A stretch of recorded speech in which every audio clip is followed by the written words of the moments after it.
I knew that this for me was not a day to stay in. This was an opportunity that rarely comes around.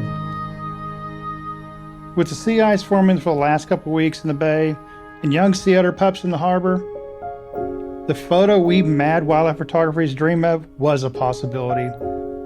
A chance of sea otters hauled out on the sea ice in a snowstorm. This warmed my heart, and it was something I was going to need on this cold and blustery day. So I bundled up and headed out to see what I could find.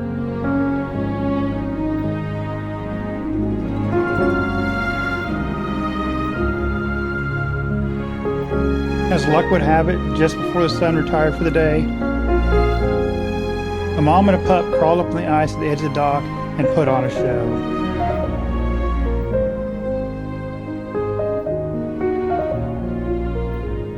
This is why I love being a wildlife photographer.